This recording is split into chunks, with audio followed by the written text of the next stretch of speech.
Quem nunca ouviu falar que é muito bom consumir mel em meio a uma gripe ou crise de tosse? Direto das colmeias, ele tem sim seus benefícios para o sistema imunológico.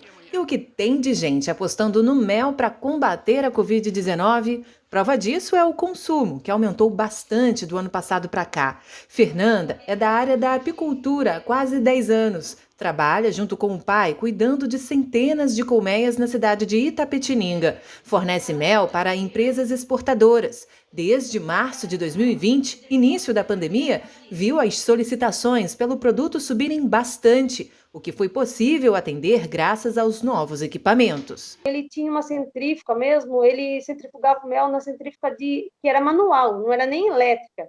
Então aquilo tinha uma perda imensa no mel.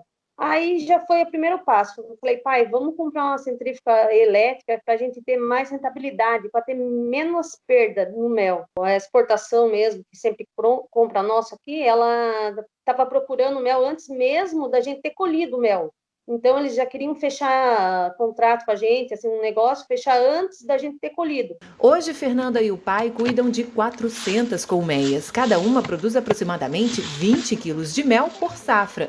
Isso porque ela e o pai são alguns apicultores beneficiados por uma empresa de Itapetininga que incentiva a produção do mel. E é perfeitamente possível conciliar a produção de mel com as florestas plantadas, né? Então, a gente consegue fazer essa integração de culturas, que é a silvicultura, que é a formação de florestas e plantio e formação de floresta, com a produção de mel. Ela gerou essa oportunidade de criarmos um programa, que nós chamamos de Programa Colmeias, que é uma iniciativa de beneficiar o setor apícola por meio da cessão do pasto apícola. O pasto apícola são as florestas plantadas. Então, a gente abre essas áreas para que gratuitamente apicultores, associações e cooperativas possam instalar suas colmeias, as suas populações de abelhas dentro dessas áreas e essas abelhas, então, explorar a florada do eucalipto. Por causa do programa, que tem o objetivo de fortalecer a economia local e que, assim, cede algumas áreas para a criação de abelha e produção de mel,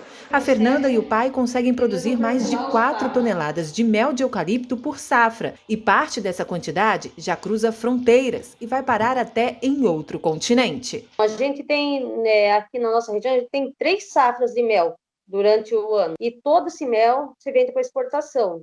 E a exportação manda para os Estados Unidos, para a Europa, tem vários países que eles exportam esse mel. Para Fernanda, esse consumo por todo lado tem bastante relação com a pandemia, já que o mel é conhecido por fortalecer o sistema imunológico. Além disso, permanecer mais tempo em casa também favoreceu no aumento do consumo. As pessoas, elas, durante a pandemia, agora como eles estão mais caseiros, como se diz, né? Eles consomem mais para ver se aumenta o sistema imunológico, deixa melhor. Para o Israel, o aumento no consumo de mel atualmente também tem motivo certo, razões que influenciaram outros fatores, como no preço, que também aumentou. E houve, nesse período de um ano, um aumento significativo de produção, né? A gente conseguiu um avanço aí de 29% na safra da produção de mel de um ano para o outro. Então, isso acabou durante o ano de pandemia, as pessoas associando o mel mais à questão do benefício do mel para o fortalecimento imunológico, e isso demandou, obviamente, uma maior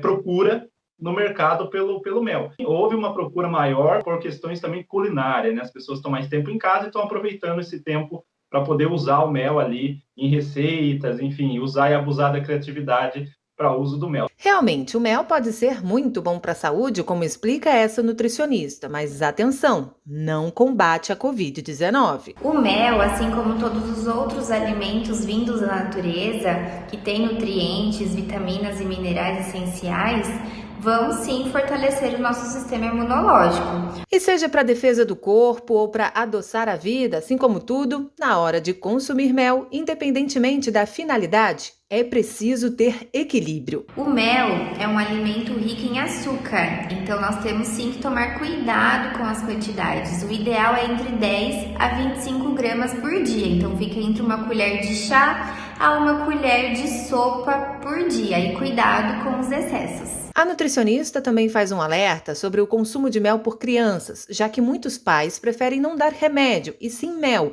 para amenizar sintomas gripais, como a tosse, por exemplo. O mel deve ser oferecido a partir de 1 ano de idade, porque ele pode conter uma bactéria que pode causar o botulismo, e assim como o intestino do bebê ainda não está maduro o suficiente, então ele não é recomendado antes de 1 ano de vida. Não dá para criança, mas para adulto, independentemente, sem restrição, né, em relação a diabetes também, é preciso ter bastante cuidado.